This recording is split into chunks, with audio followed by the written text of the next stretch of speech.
Hello and welcome to Talking Tudors, a fortnightly podcast about the ever-fascinating Tudor dynasty. My name is Natalie Grueninger and I'll be your host and guide on this journey through 16th century England. Are you ready to step through the veil of time into the dazzling and dangerous world of the Tudor court? Without further ado, it's time to talk Tudors.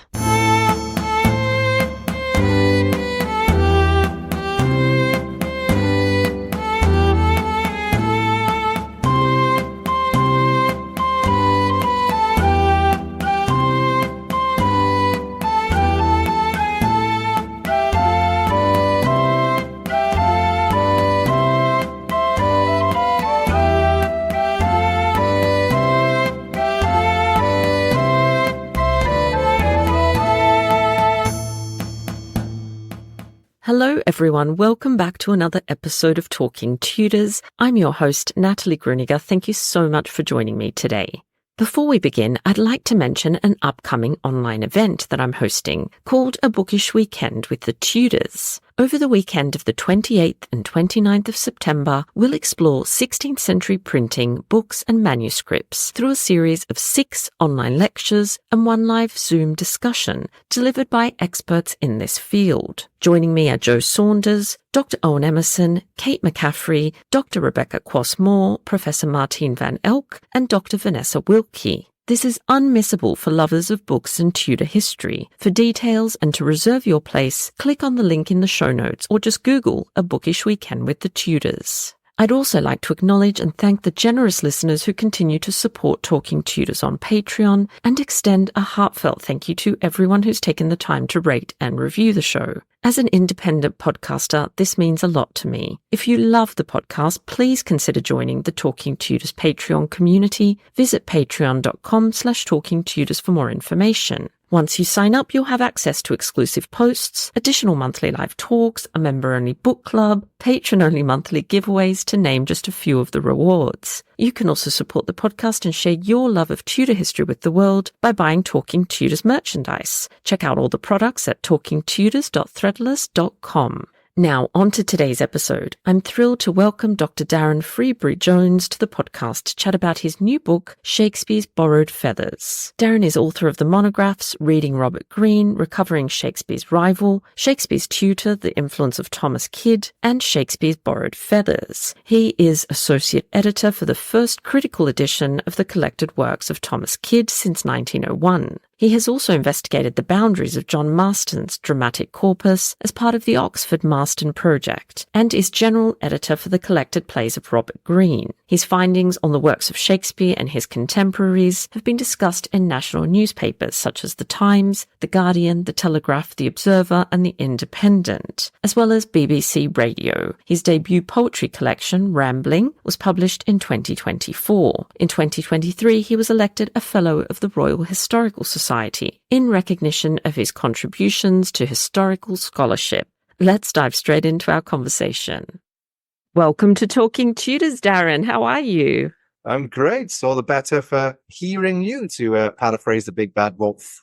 Thank you so much. It's so lovely to have you here. So let's start with an introduction. Would you mind just telling us and our wonderful listeners a little bit about you and your background? Yes, of course. So I'm a Welsh-born author of books on Shakespeare and his contemporaries. And I'm associate editor for the collected works of Elizabethan playwright Thomas Kyd and general editor for the collected plays of Robert Greene. So I lecture in Stratford-upon-Avon, and I'm also a fellow of the Royal Historical Society.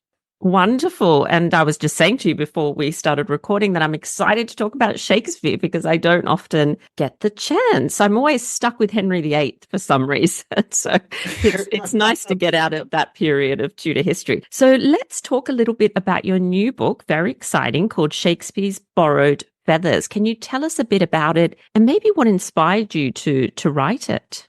Well, I've long been interested in Shakespeare's contemporary playwrights, how he interacted with, was sometimes influenced by, and collaborated with other dramatists. And my PhD thesis at Cardiff in Wales was on Thomas Kyd's relationship with Shakespeare's early plays. And I wrote a book on that topic, published in 2022. And that year, I also wrote a book on fellow Elizabethan playwright Robert Greene. So having written books on Shakespeare, Greene and kids, I thought, you know what, I'll write a book on everybody. I'm being a little bit facetious there, but Shakespeare's Borrowed Feathers charts Shakespeare's engagement with each major playwright of the period, going back to the 1580s up to Shakespeare's retirement around 1613. Wonderful. And so before we dive in to talk a little bit more about some of those relationships and influences that you've just mentioned, would you mind setting the scene for us a little? So maybe telling us about what we know of Shakespeare's early life, his education, his training, that sort of thing. Yeah, of course. Well, we don't have enrollment records for Shakespeare's grammar school education. And this is also the case with other literary figures of the period, like Robert Greene, who I just mentioned, and an author named Thomas Dekker. But it seems more than likely that Shakespeare would have attended King's New School between the ages of around 7 and 14, which was just a short walk from his home in Henley Street, Stratford-upon-Avon. So King's New School was free for boys in the borough, and tradition holds that John Shakespeare bred his son for some time at a free school. And I think Shakespeare's education would have been more than robust enough to equip him with the knowledge and skill set he required to write poetry and plays, pretty much the equivalent of a modern classics degree. So schoolboys of the period would have studied Latin anthologies by the likes of the Dutch humanist Erasmus, as well as Aesop's fables through a Latin translation. And in the classroom, Shakespeare would also punch over the works of classical writers such as Terence, Horace, Ovid, and Virgil. Now, Shakespeare, often regarded as the world's greatest playwright, isn't exactly renowned for coming up with his own plot lines. But it's worth stressing that he was writing during a period when emphasis was placed not on telling new stories necessarily, but retelling existing stories in innovative ways. And this was reflected in the standard school curriculum instituted by Erasmus, for which imitation, parody, and translation served as bedrocks. This was fundamentally education that prized imitation and advised students to read as many different types of author as possible in order to fill up their storehouse. So a pedagogical emphasis on bettering imitated sources, that would have been drilled into Shakespeare at school. They worked schoolboys pretty hard at the time. So Shakespeare would have been thoroughly immersed in classical rhetoric as well. So the language of persuasion. And I think this would have been of particular use to a budding actor dramatist. So figures of repetition would benefit Elizabethan actors when it came to learning lines, including long declamatory speeches, and having embarked on a career as an actor in London at some point in the late 1580s or early 1590s, Shakespeare would have experienced training in rhetoric and memorization, not too dissimilar to his school lessons, I think. And that would inform his dramatic writing when writing roles for himself and other members of his playing company. And as a side note, it's worth pointing out that schoolboys of the period would have acted out scenes from the works of Terence and Plautus. So Shakespeare's relationship with drama might have started at a young age. And as I argue in Shakespeare's Borrowed Feathers, Shakespeare's rhetorical training and his background as an actor, they were fundamental to the development of his dramatic style. The trained habit of imitation was intrinsic to the composition of Shakespeare's plays. Now, I always remember I was doing a lecture tour in the United States, and after giving a talk about Shakespeare's works, life and times, an American lady came up to me and she said, "What do you think Shakespeare was really like?" And before I had a chance to answer, she said, "I think he was very opinionated." Take that exchange in what sense thou wilt. And my response was that Shakespeare's works often display what I call an antithetical thought process. So he frequently weighs up competing arguments. And this is reflected in Shakespeare's language, in which one image tends to give birth to another, often diametrically opposed image with remarkable speed. And again, this goes back to his school days. So Erasmus was committed to teaching schoolboys to argue in utramque partem. And what that means is voicing two sides of a question in the art of formal controversy.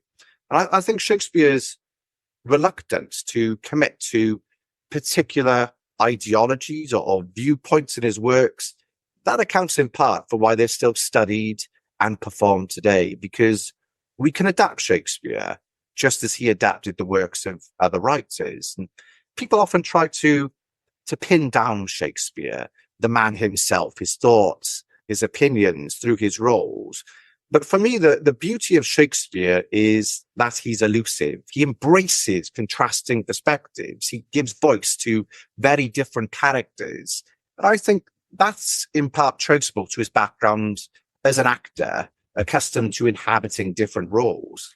Yeah, that's so fascinating. I think it is that sort of mysterious element about him that makes him so appealing to so many people in so many different countries around the world. It's so interesting. And you talked there, Darren, you mentioned that, of course, at some point he does go to London to become an actor and a playwright. Do we know when he first gets there, or when is he first mentioned in the sources? Yeah, we think he gets to London around the late 1580s to early 1590s. But the first reference to Shakespeare as an actor dramatist in London could be considered something of a bad review. So it comes from a 1592 pamphlet attributed to fellow playwright Robert Greene.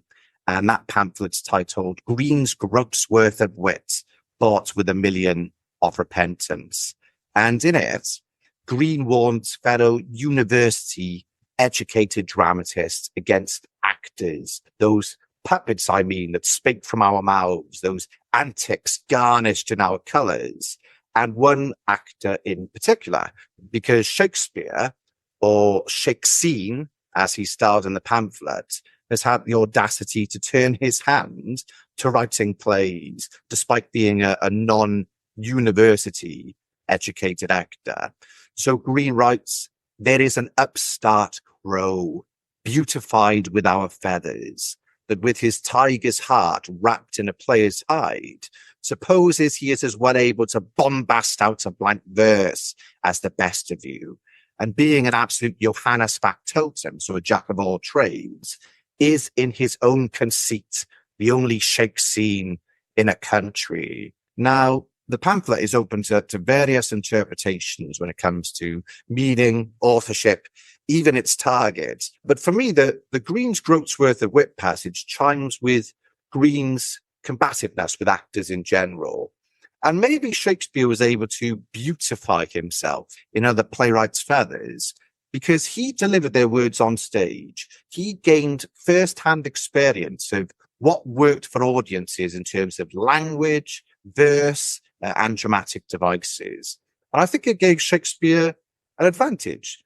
And I think it tallies with the emphasis on imitation in grammar school education of the period. Shakespeare was able to borrow the stylistic feathers from plays he's acted in, or maybe he's heard in performance. And he was able to do something fresh with them. Yeah, and before we go on to talk a little bit more about other playwrights at the time and his influences, could you tell us a little bit about what the London that Shakespeare moved to, late 1580s, early 1590s was actually like?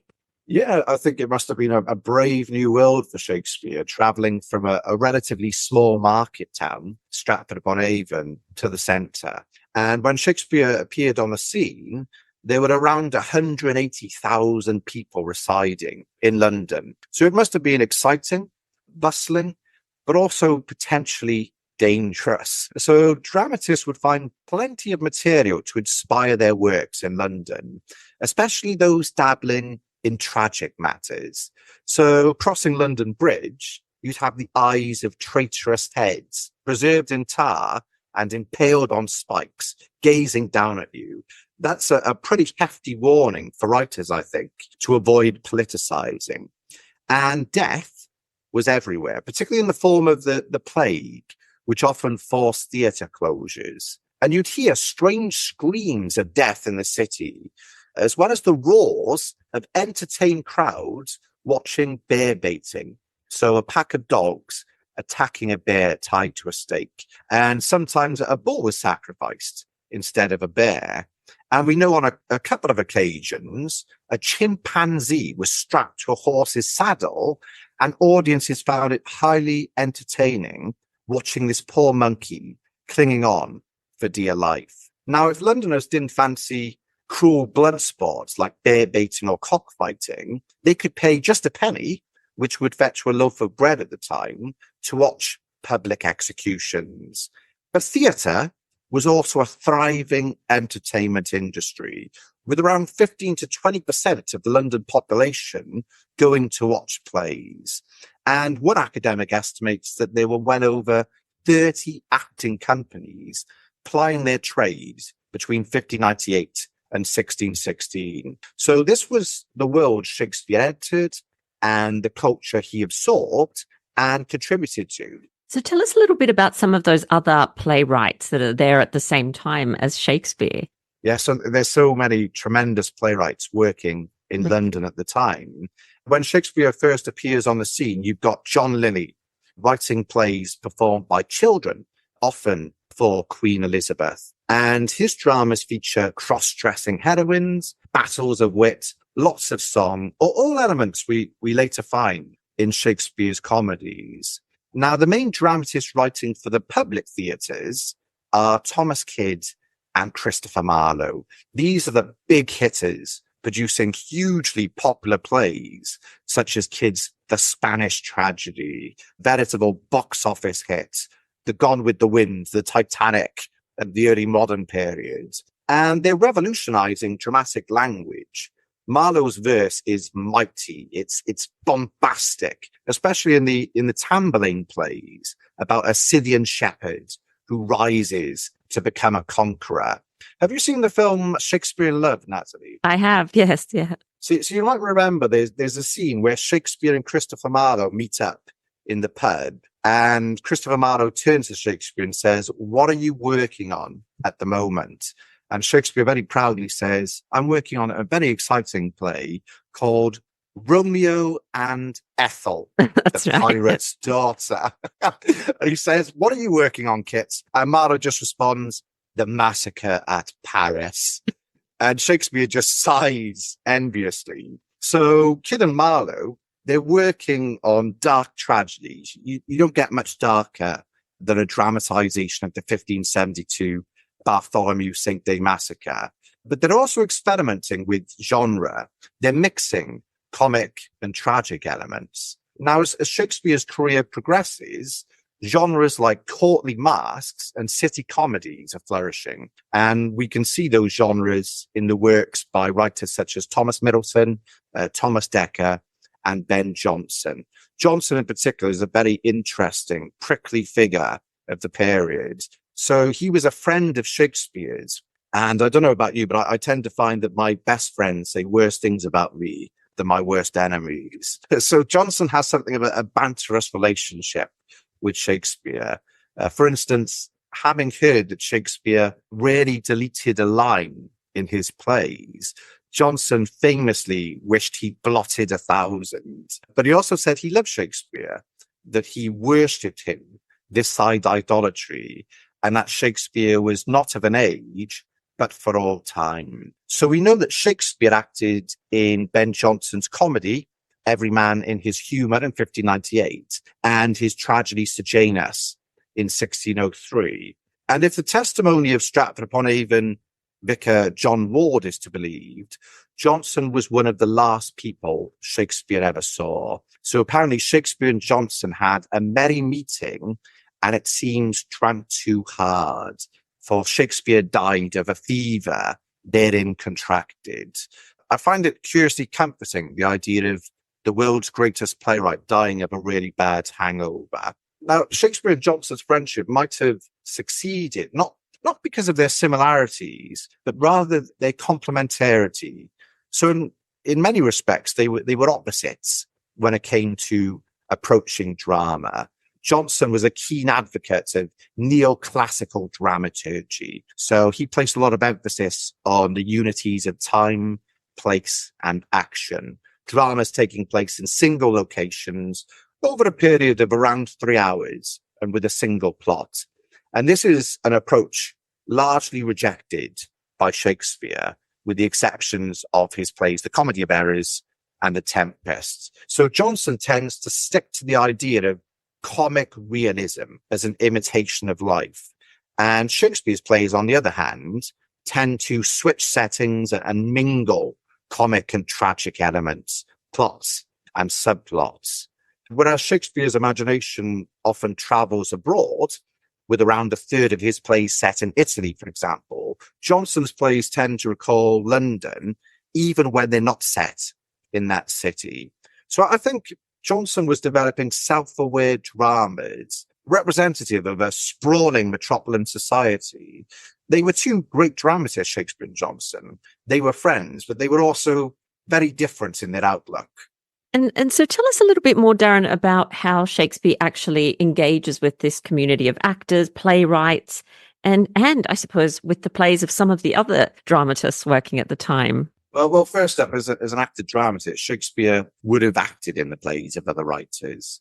So I mentioned Thomas Kyd earlier. Several of his plays are associated with Pembroke's Men, which I think is likely the company Shakespeare started off with.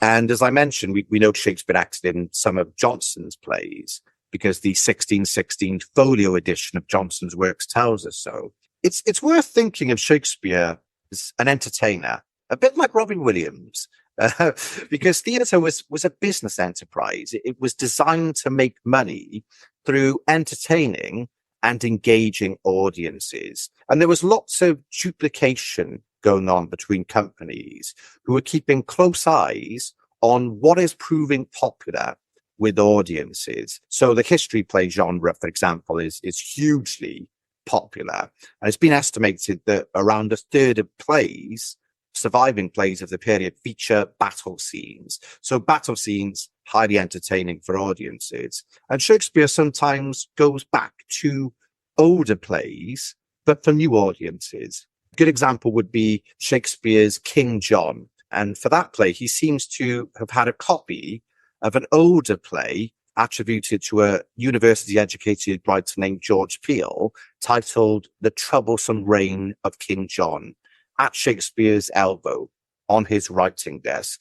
And another older play, an anonymous play, is The Famous Victories of Henry V, which recounts Prince Hal's wildness in his youth, his victory at Agincourt against all odds, and his marriage to Catherine of Valois.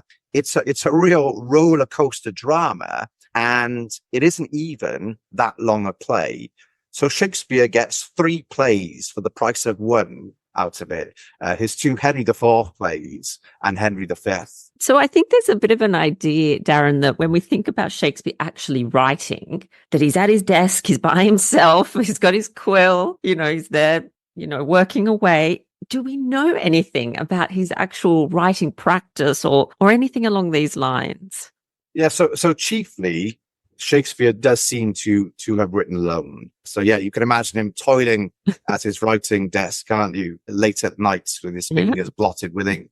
But he also seems to have collaborated with other playwrights, largely at the beginning and near the end of his career. So I argue that early Shakespeare plays like Titus Andronicus and The Reign of King Edward III, what we might call orthodox collaborations.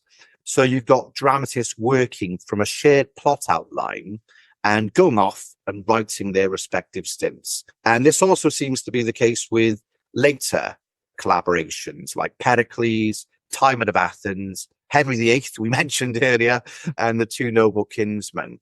So by my count, Shakespeare seems to have had a hand in over 40 plays, around a dozen of which can be considered authorial collaborations in some ways. And there appear to be different ways of working.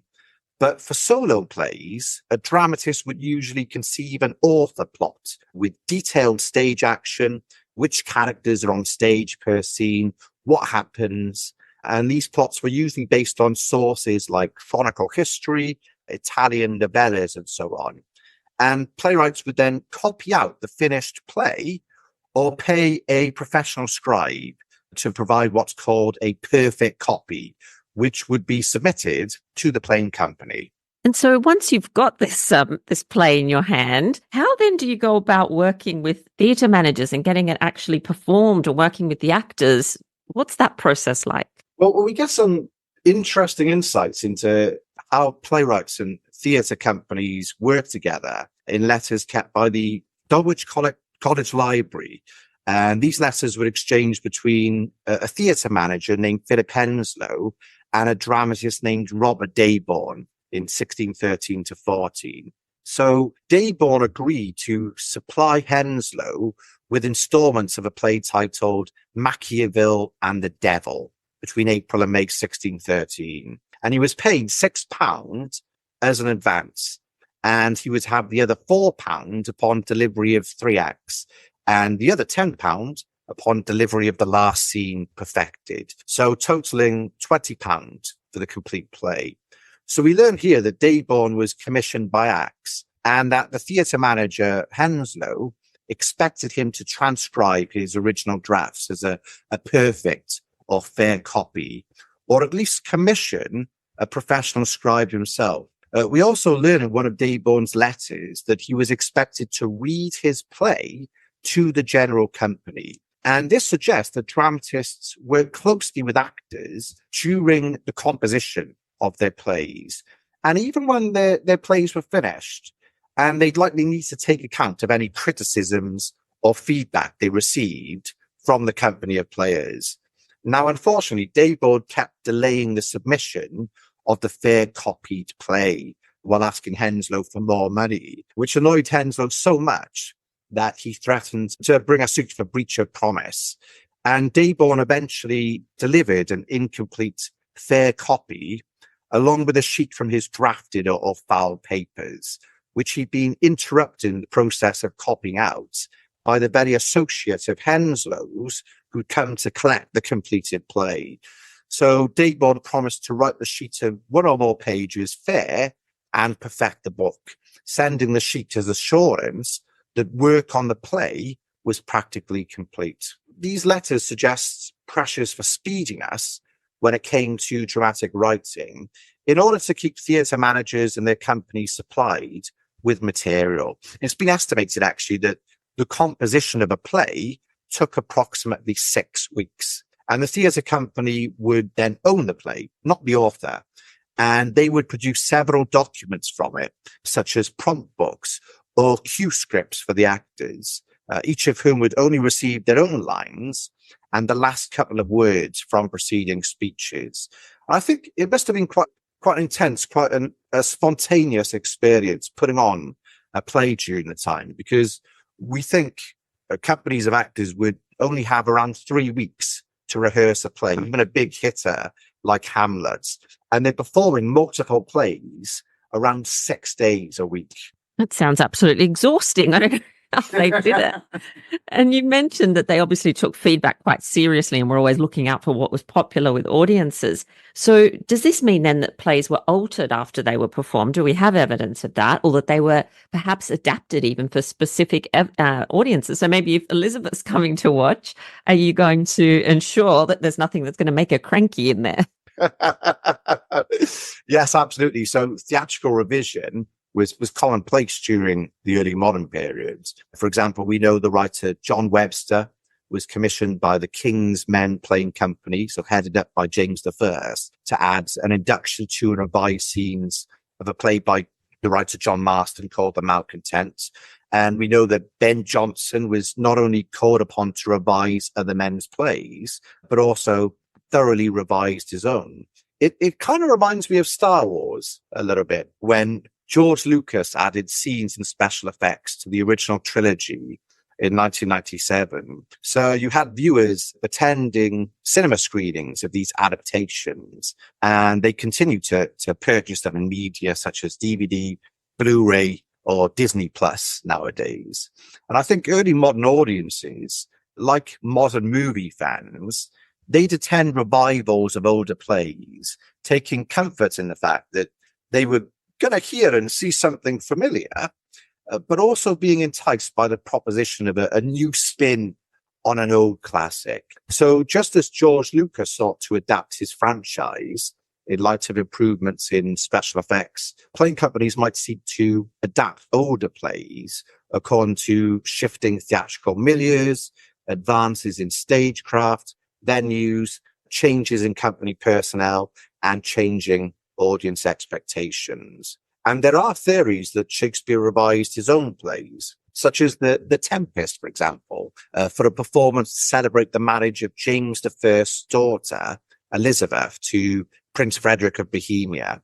And also Shakespeare seems to have gotten in trouble with the Cobham family by presenting the historical figure of Sir John Oldcastle in the Henry IV plays and the Merry Wives of Windsor. So the epilogue to Henry IV Part 2 stresses that Oldcastle was a Protestant martyr and that John Falstaff, the gluttonous braggart knight in Shakespeare's plays, is not the same man.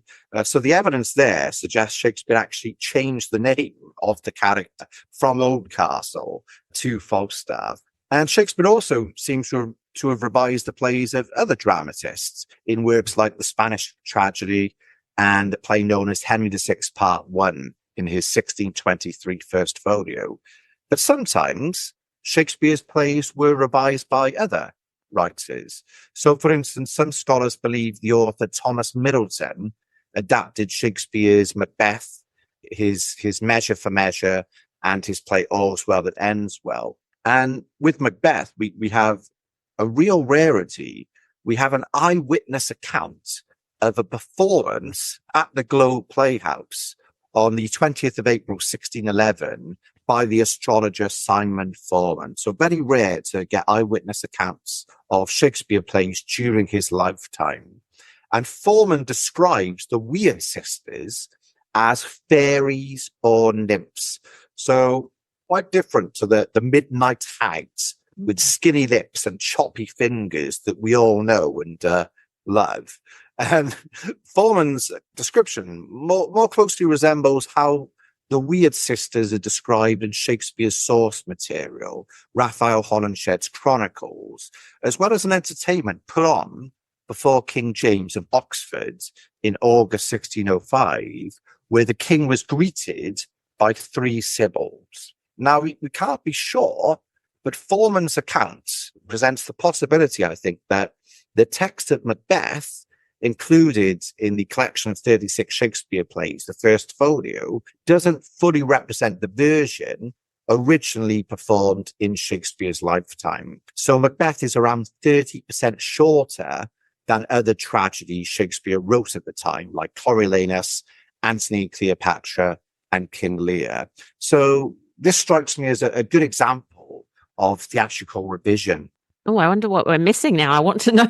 I love Macbeth. That's one of my favorite plays. So you've given us some examples already, Darren, of how Shakespeare was influenced by other contemporary playwrights and how he used early works. You know, you said he had it there on his writing desk as he's writing. So can you give us a few more of those sort of concrete examples, if we have them, of he being influenced by other playwrights? Yeah, I think we can see influence in Shakespeare's dramatic language. So his early plays read like patchworks of phrases that you'd also find in the plays of Thomas Kyd, Christopher Marlowe, and that Oxford-educated dramatist I mentioned earlier, George Peele. And the evidence I've uncovered in the book suggests that Shakespeare becomes less imitative when it comes to dramatic language as his career progresses. So some phrases might have been recycled unconsciously, through having acted in a play or seen a play performance, while other lines like "Ye pampered jades of Asia" seem to be parodic. So that line is delivered by Marlowe's Conqueror Tamburlaine when he's riding a chariot drawn by captives, being treated like horses with bits in their mouths. And Shakespeare puts the line in the mouth of Ancient Pistol, character who frequently recycles and often butchers, to be honest, phrases that were popular in the theatrical vernacular of the period. Ancient Pistol appears in the Henry V plays and the Merry Wives of Windsor. And another good example of Shakespeare being influenced by the playwrights can be seen in Thomas Kyd's The Spanish Tragedy. So that's the first revenge tragedy on the English public stage. And it features a ghost crying for revenge, play within a play, and a murder victim in a garden plot. And these are all elements we see in Shakespeare's Hamlet. And it's worth pointing out that Kyd has been suspected of writing an older, now lost Hamlet play. So I'll just give you some of the evidence for Thomas Kyd's authorship of this lost Hamlet play that served as a source for Shakespeare. So you have the pamphleteer and playwright Thomas Nash attacking Kyd in his preface to Robert Greene's pamphlet Menaphon. And Kyd, like Shakespeare, didn't have a university education.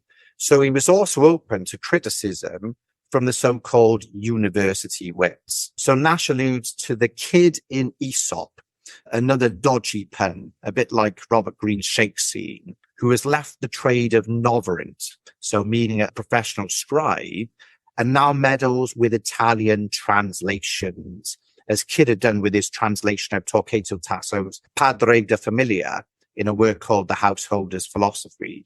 And Kyd's father was a professional scribe, by the way, a writer of the court letter. Now, Nash claims that Kyd bleeds the work of Roman tragedian Seneca line by line in order to afford you whole Hamlets. And he mocks the opening of Kyd's The Spanish Tragedy in particular, because Kyd thrusts Elysium into hell during the ghost's account of his descent into the lower world. And Nash also claims that Kyd is prone to bodge up a blank verse with ifs and ands, which parodies a line from the Spanish Tragedy. What villain? Ifs and ands? So here, Nash is mocking Kyd's reliance on the works of Seneca, who Kyd very much saw as his tragic ancestor. So Seneca was responsible for tragic plays like The Madness of Hercules, The Phoenician Women, and Agamemnon. And Kyd draws from Senecan elements that had been seen, especially in courtly English tragedies, like ghosts bellowing for revenge, bloody violence, that kind of thing. But Kyd refines Roman tragedy for the English public stage. Now, we know that unlike all of Shakespeare's sources, this lost Hamlet play featured a ghost. So that's a really important innovation that, of course, had a major impact on Shakespeare's play. And according to the theatre entrepreneur Philip Henslow's diary, that old Hamlet play was performed at a theatre called Newington Butts in June 1594. And 2 years after the record of its performance, you had a poet and dramatist named Thomas Lodge alluding to the play in a pamphlet titled Wit's Misery. So Lodge writes of the visit of the ghost, which cried so miserably at the theatre like an oyster wife, Hamlet, revenge. So the fact that the play to which the arguably most famous work in English literature, Shakespeare's Hamlet, is heavily indebted, was likely written by Thomas Kyd, says much for his influence on Shakespeare's drama, I think. And by the time Shakespeare wrote Hamlet, around 1600, revenge tragedy had gone a bit stale as a genre. And it might sound amazing to us today, given how hugely popular a work it is. But writing Hamlet was something of a commercial risk for Shakespeare. And he goes back to the revenge tragedies of yore by earlier playwrights for inspiration. It's amazing. I'm embarrassed to say I didn't know that about Hamlet at all. So it's so interesting. So if you had to summarize then, Darren, the influences, the greatest influences on Shakespeare's style, what would you say to that? Yes. Bounded in a nutshell. Again, I think Kyd, for me, was probably the greatest influence on Shakespeare's dramatic style. So most of the university-educated playwrights, when Shakespeare first comes on the scene, they stuck to 10-syllable verse lines. So 5 unstressed syllables, 5 stressed syllables. De-dum, de-dum, de-dum. A lot of us are taught in school that it sounds like a human heartbeat. Others might say that's de-dumbing it down. But Kidd's verse is very different. So he often adds an extra unstressed syllable, the so-called feminine ending. And the most famous example in literature would be Hamlet's "to be or not to be." That is the question. So that chun is a 11th unstressed syllable. And in terms of this more flexible verse style that we see in Kidd, and also Shakespeare's habit of compounding words, so putting words together in forms like eye offending, bunchbacked, and muddy metalled, as well as phrases that Shakespeare recycles from other plays. I think early Shakespeare style is closer to fellow non-university educated playwright Thomas Kidd than his other greatest influence, which would be Christopher Marlowe, I think.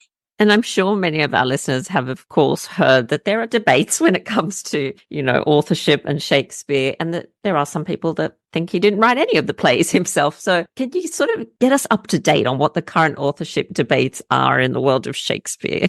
Yes, yeah. As you know, there's quite a few, aren't there? The authorship of the Henry VI plays is hotly contested. So some scholars argue that Christopher Marlowe had a hand in them. And I go into significant detail in Shakespeare's Borrowed Feathers as to why I don't think the internal or historical evidence supports that conclusion. In any case, the Henry VI trilogy is brilliant. It works brilliantly on stage. It's an epic of Game of Thrones proportions, minus the dragons and the disappointing season finale. There's also a true life crime drama titled Arden of Faversham. That play seems to have been written earlier than any of Shakespeare's plays, and it seizes on the sensational case of a former mayor of Faversham in Kent named Thomas Arden, who was butchered in his home by hired assassins, his own wife, and her bit on the side on Valentine's Day, 1551. Some modern scholars argue that Shakespeare had a hand in that play, which is dated to the late 1580s to early 1590s.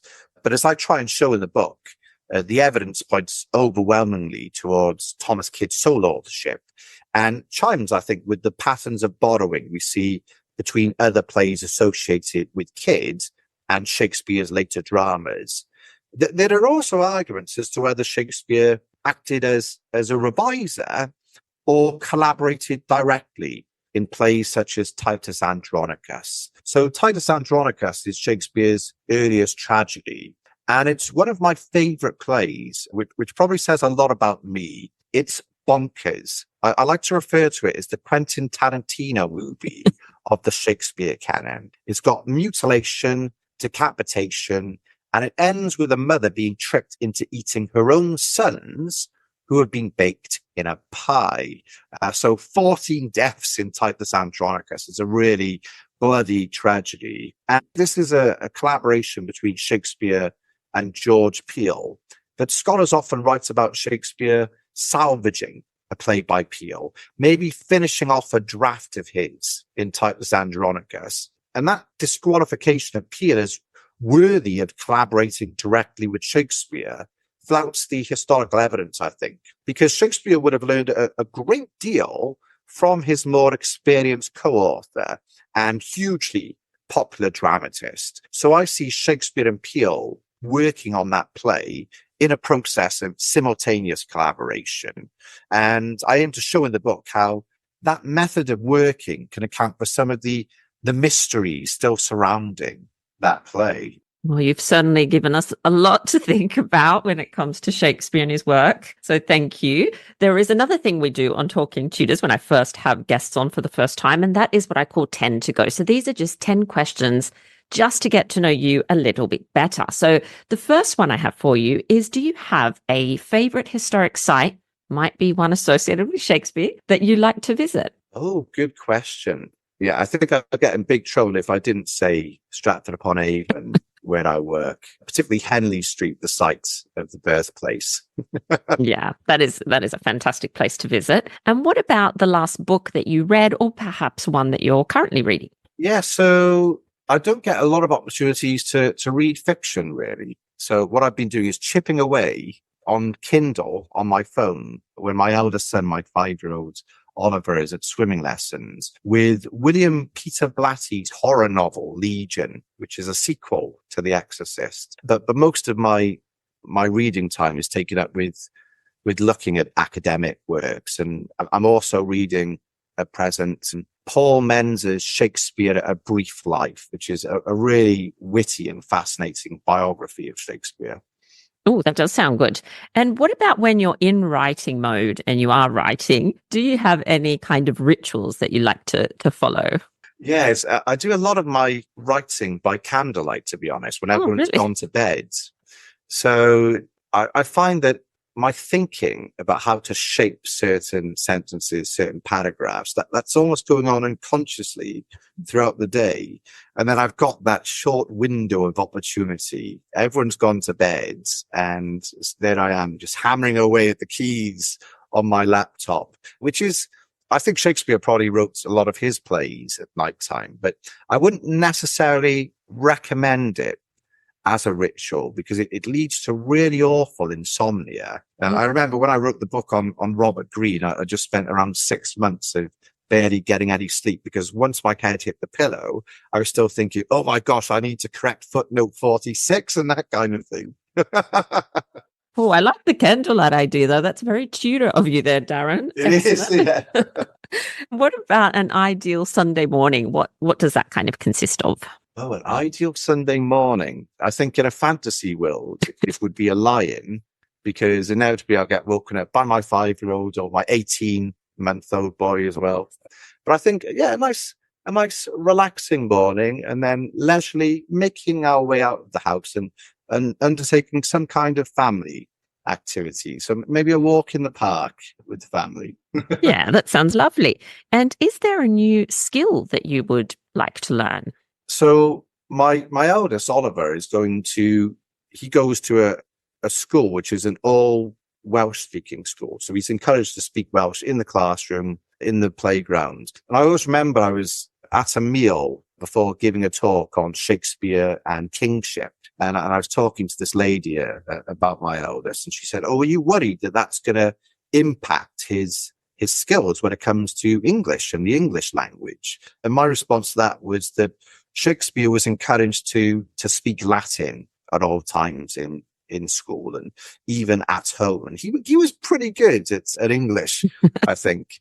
So I would love to learn another language. We were hoping that with Oliver learning Welsh, we would pick up on certain words, certain phrases, and it would develop our own Welsh speaking skills. But he's kind of progressed from speaking the odd Welsh words and now just rattling off fluent Welsh. And I think he's so far ahead of us that we don't have much chance. I always loved studying French at school. I find that such a fascinating, beautiful, rhythmic language. So yeah, if I had the time, I think that's what I would love to do. I'd love to learn another language, maybe French, or probably more usefully for me, Welsh. I love languages as well. And I think children, they're such sponges, aren't they? You could literally teach them 5 languages and they would learn all 5 languages. So, I don't think there's any worry that he's not going to know how to speak English. That's for sure. So how do you find, or where do you find inspiration? Oh, that's a good question. Where do I find inspiration? I think I'm often inspired by reading the works of non-Shakespearean dramatists. And my inspiration kind of comes from seeing what inspired Shakespeare. So I guess just reading as widely as possible. And I'm inspired by hearing different authorial voices, different styles. That's something that really fascinates me. And what about, let's turn our attention to travel. I love to travel, so I like to ask people about their favorite travel destinations, perhaps somewhere that you haven't been that you would like to visit. Yes, I think top of my bucket list would probably be Japan. So maybe Tokyo. And I've always really wanted to go to Florida, but specifically Universal Studios. So I remember as a kid obsessed with Jurassic Park and Jaws. And I think it's changed quite a bit since watching old videos of Universal Studios now, but I still love to go there. Wonderful. And what about a favorite season? Do you have one, and why? Yes. So I'm not autumnal in my outlook. I'm very much a sunny bunny. I love the summer. I do I do really like September because I think it has long felt like a time of change for me, September. So going back to university days, that's when the new term would start. And I think, summer and September specifically is. Yeah, I have to say September is beautiful anywhere. Like I've traveled a lot and we tend to travel a lot in September. It's lovely here in Australia, Southern Hemisphere, but it's beautiful in the Northern Hemisphere as well. So I think it's a good travel time. So when you were a child, Darren, what did you hope to be when you grew up? Yeah, you probably got the impression I was quite an odd child, which I was. I wanted to be a paleontologist, as a lot of little boys who are obsessed with dinosaurs would say. And I had the nickname Dino Darren for a long time. So while lots of kids, into dinosaurs, I took it quite far. And we'd be out for a meal, me and my parents, and apparently I would just wander off between tables and start lecturing people on dinosaurs. I would tell them about, the Procompsognathus, the Brachiosaurus, that kind of thing. So, which is not too far removed from what I do now. So I'm a lecturer, just not on dinosaurs. Not on dinosaurs. And then as I grew up, I wanted to be a rugby player. Okay. For a period. So rugby is an intrinsic part of our DNA in Wales, even though we're quite awful at it at the moment, but I hope we'll get back to form. And then I wanted to become an actor. So I still continue to do quite a bit of acting on the side. So I guess those interests and those kind of dreams when it came to what occupation I might undertake, a lot of them form part of my current role as a lecturer on Shakespeare. Apart from the rugby, I don't get much opportunity to tackle people to the ground these days. No, well, I think teachers and lecturers are kind of always performing, aren't they? So I think, yes. Yeah, you're right. You're absolutely right. And lucky last question, what do you like to do then to relax and unwind? You're obviously very busy. Yeah, this is a troubling one because for me, it's the writing process can be quite relaxing, but it's also the most stressful thing you can do. So yeah, there's something about sitting down and creating. Yeah. I find that quite relaxing, but also, like I said, quite a stressful thing to do. But sometimes, and quite rarely, I just need to put some garbage on the television and just not think about Shakespeare and his contemporaries. But I always remember I was running a course on Shakespeare, and it was, quite a week jumping between different talks and so forth. And I was driving back to my home in Cardiff, and I pulled up and I said, do you know what? That's been quite the week. And I just want to take a couple of days and not talk or think about Shakespeare whatsoever this weekend. So I opened my front door, and Oliver, my eldest, ran up to me. And the first thing he said was, Daddy, why did Shakespeare use a quill pen? So instantly I was back in lecture mode. He never asked me about Shakespeare. It was just so ironic. That's so funny. Yeah, typical that it would happen at that moment. And I said that was the last question, but I have one more thing, and that is our Tudor takeaway. So I like to ask my guests for something for our listeners perhaps to go off and explore after the episode. So do you have a Tudor takeaway for us? Yeah, I definitely encourage listeners to check out some of the works of Shakespeare's fellow playwrights. So there are new editions of the works of Thomas Kidd, John Fletcher, and forthcoming editions of writers like Thomas Nash, John Marston, and Robert Greene. So yeah, check out these other writers, because you'll develop an understanding, I think, that Shakespeare was not the only playwright in town, and that there were so many tremendous playwrights, and they were working in a broad and brilliant community. It sounds amazing. I love it. And I encourage everyone to grab a copy of your book if they can, if they want to learn more about what we've been discussing. And Darren, thank you so much for taking the time to talk Tudors with us. It's been an absolute pleasure and privilege. Thank you so much, Natalie. Well, that brings us to the end of this episode of Talking Tudors. Thank you so much for joining us. I absolutely love to hear from listeners, so if you have any comments or suggestions or just want to say hi, please get in touch with me via my website www.onthetudortrail.com, where you'll also find show notes for today's episode. If you've enjoyed the show, please share the podcast with friends and family, and don't forget to subscribe, rate and review. I also invite you to join our Talking Tudors podcast group on Facebook, where you can interact with other Tudor history lovers and hear all the behind-the-scenes news. You'll also find me on Twitter. My handle is On The Tudor Trail, and on Instagram as The Most Happy 78. It's time now for us to re-enter the modern world. As always, I look forward to talking Tudors with you again very soon.